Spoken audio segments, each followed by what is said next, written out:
El aire en el pequeño despacho del abogado era denso, pesado con el olor a papel viejo y promesas aplazadas. La luz del sol de la tarde cortaba la sala en franjas doradas, iluminando el polvo que danzaba lentamente, indiferente al momento que definía una vida entera. Jonas, un hombre de mediana edad cuya alma parecía tan erosionada como la tierra que siempre soñó poseer, acababa de firmar el documento.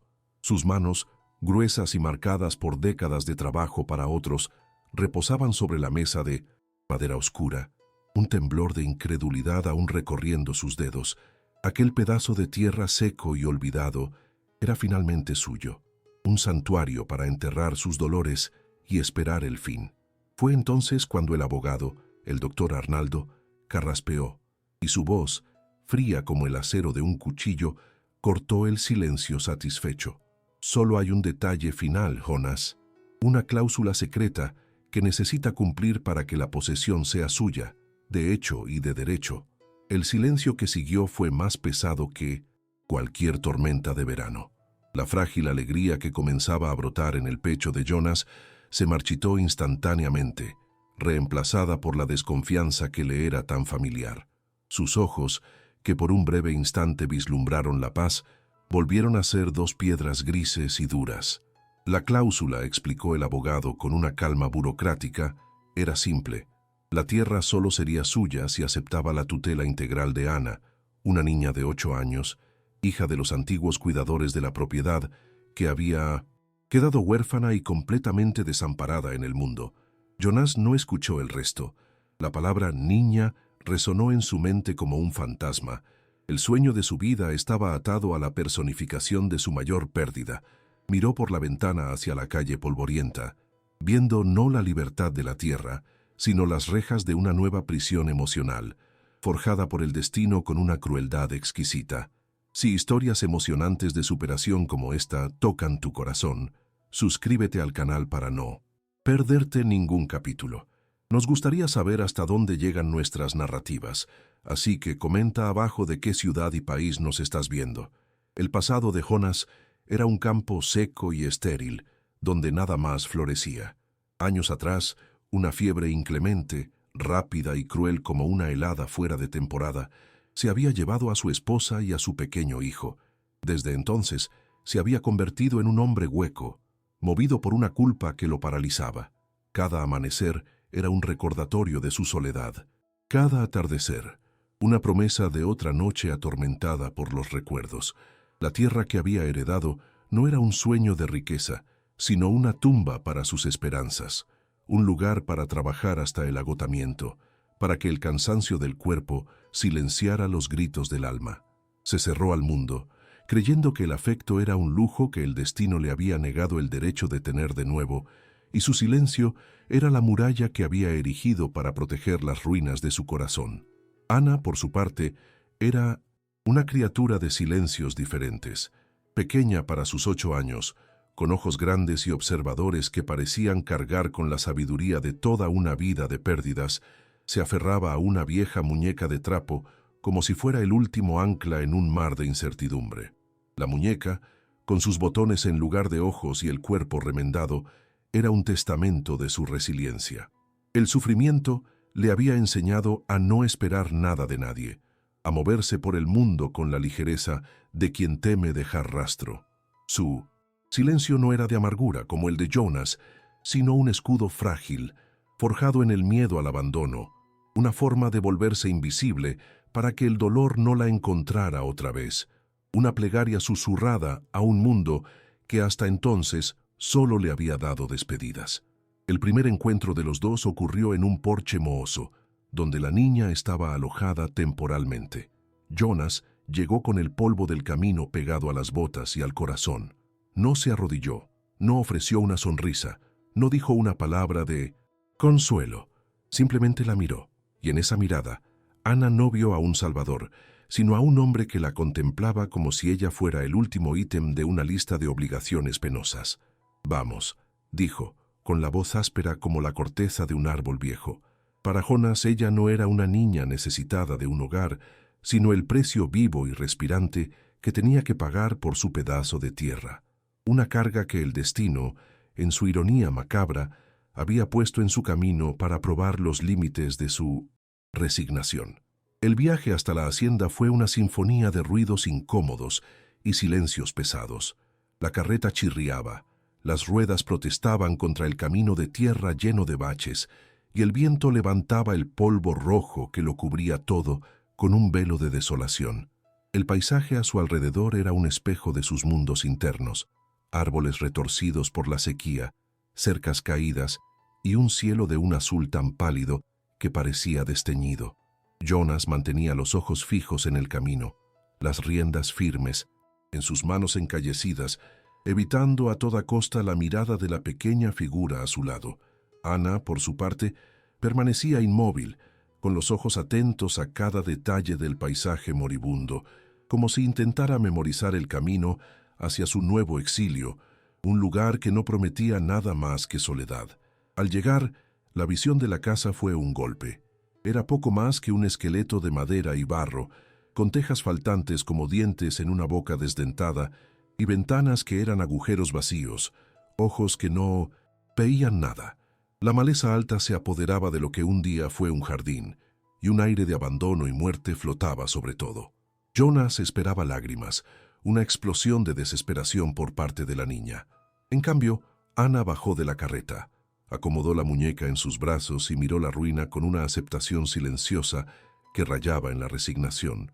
Esa fuerza inesperada lo desarmó. La quietud de ella era un espejo que reflejaba su propia turbulencia, y por primera vez sintió una chispa de algo que no era rabia ni resentimiento, sino una incómoda curiosidad. La paz de su aislamiento duró poco.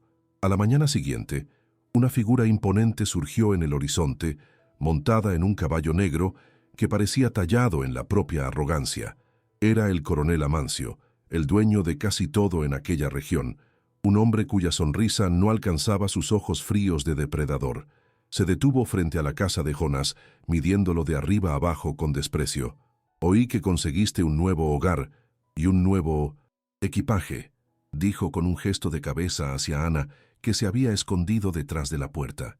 Amancio hizo una oferta humillante por la tierra, tratando a Jonas no como un propietario, sino como un invasor.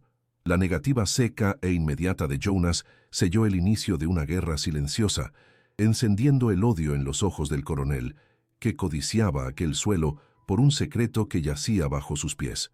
La vida se instaló en la rutina de la dificultad. El pozo, casi seco, ofrecía un agua turbia que había que hervir, y la comida estaba racionada, fruto de lo poco que Jonas conseguía comprar o cazar. Empezaron a trabajar la tierra codo a codo, en un silencio que poco a poco dejaba de ser hostil para volverse funcional. Jonas araba el suelo duro con una furia controlada, mientras que Ana, con sus pequeños gestos, intentaba ayudar. Quitaba piedras del camino, cargaba cubos más pequeños de agua, imitaba sus movimientos al plantar las semillas. Eran pequeñas victorias diarias, micro-recompensas, emocionales que, sin que se dieran cuenta, tejían los primeros hilos de una conexión. Él no lo admitiría, pero la presencia de ella hacía que el trabajo solitario fuera un poco menos abrumador. El primer diálogo significativo ocurrió al final de una tarde, mientras el sol teñía el cielo de naranja y púrpura. Ana señaló una pequeña planta con flores moradas que insistía en crecer cerca de la casa. «¿Qué flor es esa?», preguntó, con la voz baja, casi un susurro. Jonas, que normalmente la habría ignorado, se detuvo y miró. «Es una alegría de la casa. Nace en cualquier lugar, no necesita cuidados», respondió, la aspereza de su voz ocultando una pizca de sorpresa por haber respondido. Ella no se conformó. Siguió preguntando sobre otras plantas, sobre las nubes, sobre la tierra, y él, casi en contra de su voluntad, comenzó a responder, a explicar los secretos de aquel suelo que conocía tan bien, como si hablara para sí mismo, pero sabiendo que ella era la oyente más atenta que jamás había tenido. La llegada de doña Lucia, una vecina viuda de corazón generoso, rompió el aislamiento de los dos. Apareció con una olla de guiso de pollo, el olor a comida de verdad llenando el aire y el estómago hambriento de Ana. Aunque su intención era buena, sus palabras estaban cargadas de preocupación y del juicio velado de la comunidad. Un hombre solo, con una niña, no es fácil, Jonas. Ella necesita cuidados que tal vez tú no sepas dar, dijo ella, con una ternura que sonaba como una acusación. Las palabras de Lucia resonaron con las propias dudas de Jonas, reforzando la presión externa y el sentimiento de que era inadecuado para esa tarea, un impostor jugando a ser guardián. La vulnerabilidad de Jonas quedó expuesta en una mañana banal. Ana, al lograr encender el fuego en la estufa de leña por primera vez sola, soltó una carcajada genuina, un sonido cristalino que no se oía en esa casa desde hacía años. La risa de ella, sin embargo, golpeó a Jonas como un puñetazo. Era idéntica a la de su hijo. El recuerdo lo invadió con la fuerza de una inundación, trayendo a la superficie todo el dolor que intentaba enterrar bajo capas de trabajo y silencio. Se giró bruscamente, el rostro una máscara de furia y sufrimiento, y le gritó que se callara. La sonrisa de Ana se desvaneció, y el silencio que volvió a reinar en la casa era ahora más frío y cortante que nunca, un abismo que los separaba de nuevo. Más tarde ese día, Jonas la encontró detrás del granero, acurrucada, llorando en silencio mientras abrazaba su muñeca de trapo. La culpa lo carcomió. Se acercó, la rabia ya disipada, reemplazada por un cansancio profundo. «¿Qué pasa?», preguntó, la voz aún dura, pero sin la crueldad de antes. Ella levantó los ojos llorosos y respondió con una simplicidad devastadora. «Extraño a mi mamá». En ese instante, el escudo de Jonas se resquebrajó. Por primera vez, no vio en ella un recordatorio de su propia pérdida, sino una compañera de luto. Alguien que, al igual que él, conocía el peso de la ausencia. No dijo nada, pero se sentó a una pequeña distancia, compartiendo el silencio que ahora no era de hostilidad, sino de un entendimiento mutuo. El verdadero punto de inflexión ocurrió en una noche fría, cuando una lluvia fina y persistente comenzó a caer. Ana empezó a temblar, y pronto una fiebre alta la consumía, dejándola débil y delirante. El pánico, un sentimiento que Jonas creía haber muerto dentro de él, resurgió con una fuerza abrumadora. La llevó adentro, improvisó compresas frías y pasó la noche en vela, el miedo de perderla siendo 1000 veces más aterrador que cualquier dificultad que hubiera enfrentado. En un momento de delirio, la manita caliente de Ana buscó la suya, la sujetó con una fuerza sorprendente y con los ojos cerrados susurró la palabra que él jamás pensó volver a oír. «Papá». La palabra lo quebró. Las murallas se derrumbaron y el dolor dio paso a un sentimiento nuevo y avasallador, el de protección. Después de la fiebre, algo había cambiado irrevocablemente entre ellos. El silencio ahora estaba lleno de una complicidad tácita. Fue durante una de sus caminatas en busca de una nueva veta de agua que la intuición de Ana se manifestó. Se detuvo cerca de un montón de rocas cubiertas de musgo, insistiendo en que oía un corazón debajo de la tierra. Escéptico, pero sin querer romper el nuevo lazo que los unía, Jonas comenzó a cavar. Y allí estaba, un manantial de agua límpida y abundante, el secreto que el coronel Amancio tanto codiciaba. El descubrimiento no era solo la salvación de la tierra, era un secreto de ellos, un milagro que habían desenterrado juntos, solidificando su vínculo como una alianza forjada en las profundidades de la tierra y del alma. La noticia del manantial se extendió como la pólvora. La furia de Amancio, antes contenida, ahora se desbordaba. No podía tomar la tierra por la fuerza sin un motivo, así que comenzó una campaña de sabotaje. Una mañana, Jonas y Ana se despertaron y encontraron la cerca que protegía su pequeña huerta cortada, y el ganado del coronel había destruido casi todo. El ataque no fue solo a su sustento, fue un ataque directo al esfuerzo conjunto de ambos, al símbolo de su esperanza. Ver la desesperación en los ojos de Ana al mirar las plantas pisoteadas encendió en Jonas una rabia fría y decidida. La lucha ya no era solo por la tierra, era por la dignidad y el futuro que estaban construyendo juntos. Al darse cuenta de que la intimidación no doblegaría a Jonas, Amancio asestó su golpe más cruel. Usando su influencia con las autoridades de la comarca, presentó una denuncia formal, acusando a Jonas de negligencia, de mantener a una niña en condiciones inhumanas y en situación de riesgo. Un oficial de justicia apareció en la propiedad con una notificación, informando que el caso sería llevado ante un juez. La amenaza de perder a Ana se volvió terriblemente real. De repente, la tierra, el manantial, la cosecha, todo se volvió secundario. El verdadero tesoro era la niña, y la batalla por su custodia se convirtió en la única que importaba. La tensión alcanzó su punto máximo, preparando el terreno para el enfrentamiento final que definiría sus destinos. La noche se desplomó sobre la tierra con la furia de un animal herido. Una tormenta, anunciada por un cielo de plomo, estalló en un diluvio que castigaba el frágil techo de la casa, cada gota de lluvia sonando como un golpe de martillo. El viento aullaba, sacudiendo las ventanas y silbando por las rendijas, un lamento que parecía venir de las entrañas del mundo.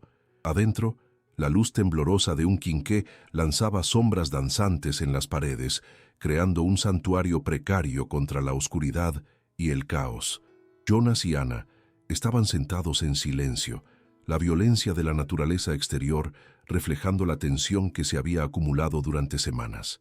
La cosecha, modesta pero sudada, estaba guardada en el pequeño granero, un frágil testamento de su perseverancia contra la sequía y la maldad humana, ahora a merced de la tormenta.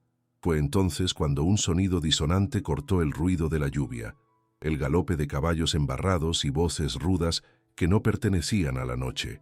Jonas se acercó a la ventana, el corazón disparando una alarma silenciosa. Contra los destellos de los relámpagos, vio las siluetas. Era el coronel Amancio, acompañado de 4 secuaces, sus rostros impasibles mojados por la lluvia, los ojos brillando con una intención cruel. No vinieron a 1700 conversar, vinieron a tomar. Aquel asedio no era solo una disputa por la tierra, era la materialización de toda la opresión que se cernía sobre ellos, un acto final de arrogancia para aplastar la semilla de esperanza que Jonas y Ana habían plantado en aquel suelo olvidado por el mundo, pero ahora disputado por el diablo.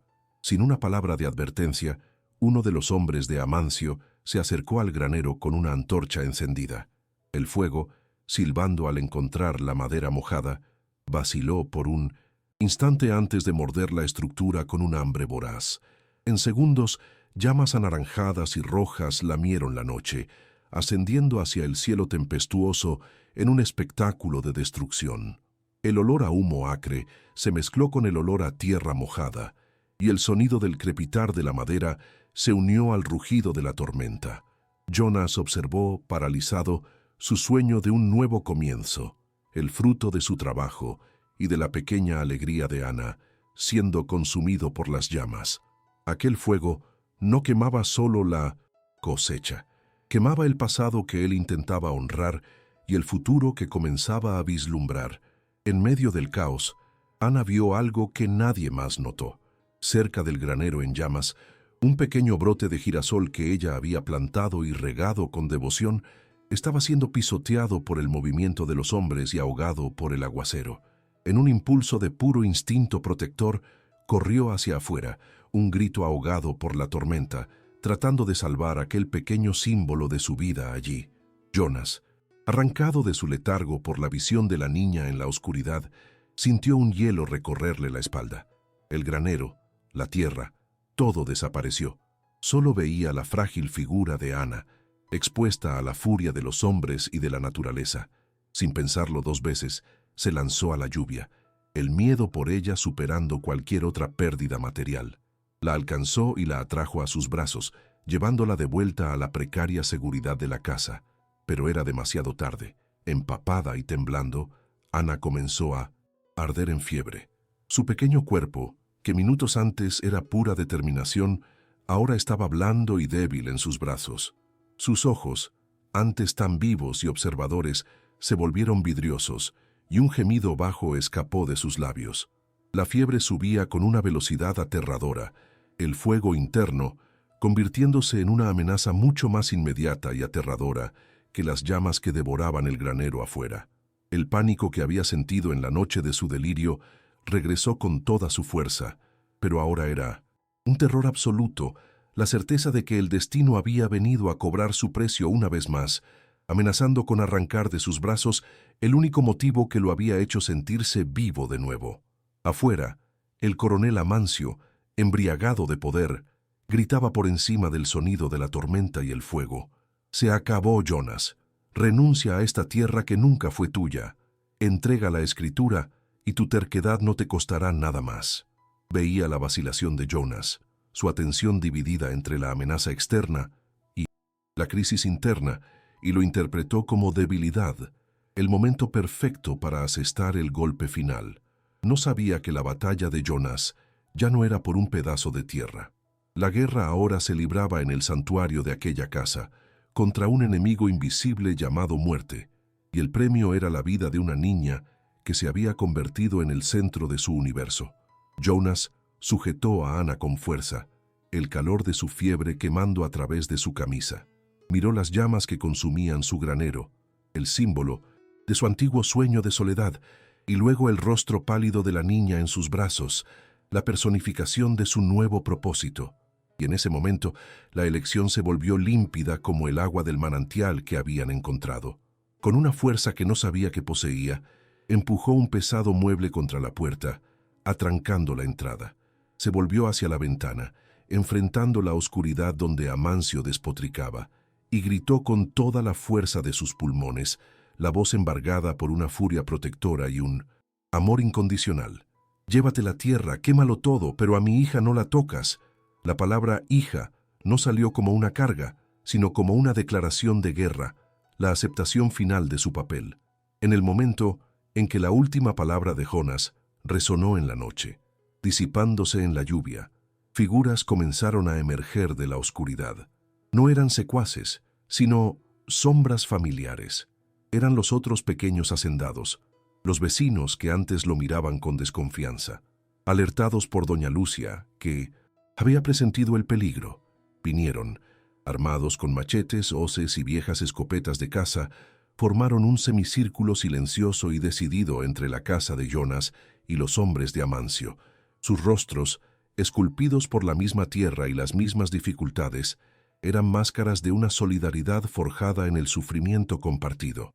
El acto de valentía de un hombre solitario había encendido una llama en todos ellos. El coronel Amancio, que basaba su poder en la intimidación y el aislamiento de sus víctimas, se detuvo, sorprendido. Era poderoso contra un hombre, pero contra una comunidad unida. Era solo un cobarde arrogante. Sus secuaces, sintiendo el cambio en el equilibrio de fuerzas, retrocedieron un paso.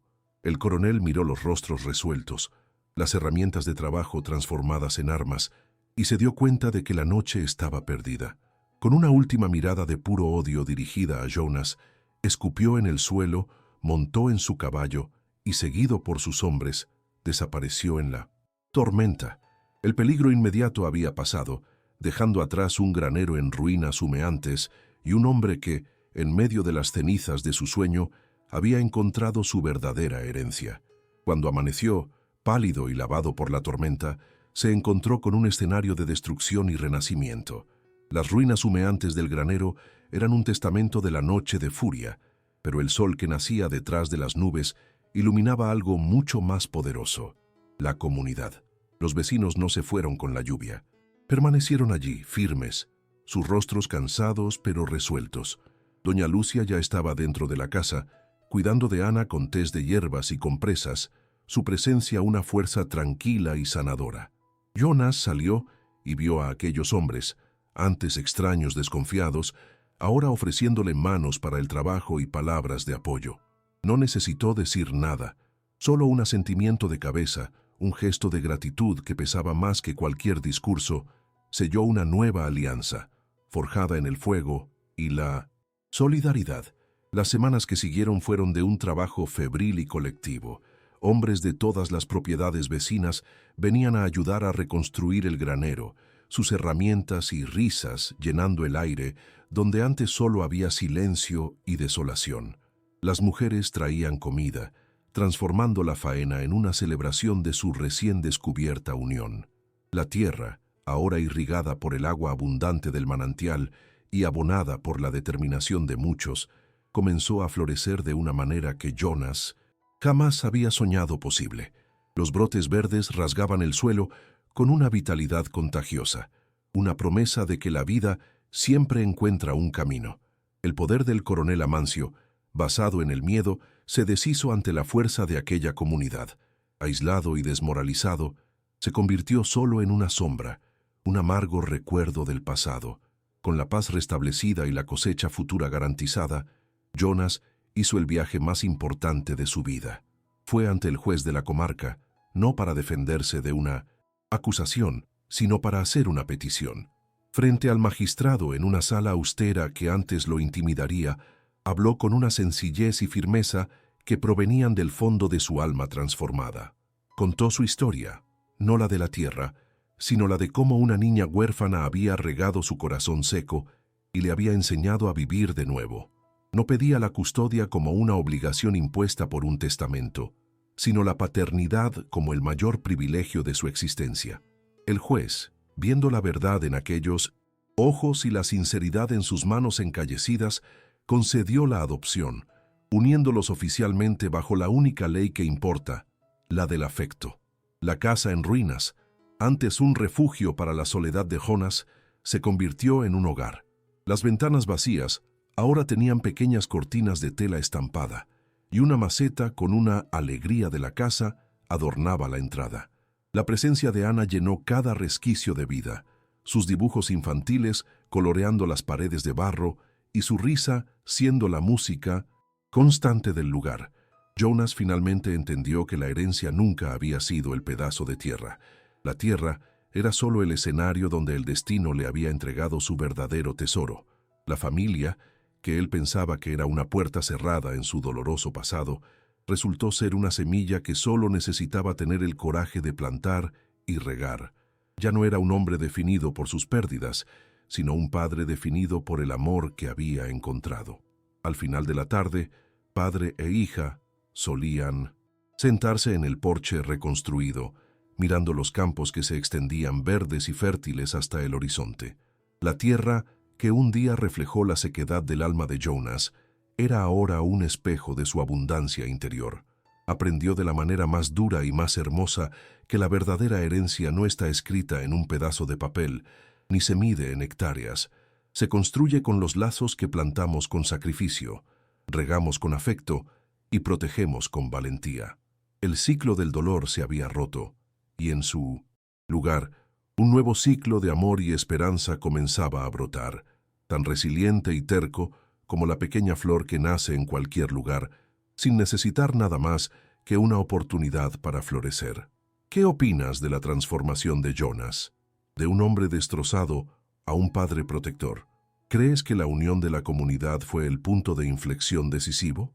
Deja tu opinión y tu teoría en los comentarios. Si crees que todo niño merece un hogar y que ninguna historia de superación debe ser olvidada, dale me gusta a este video y suscríbete al canal para más narrativas emocionantes como esta.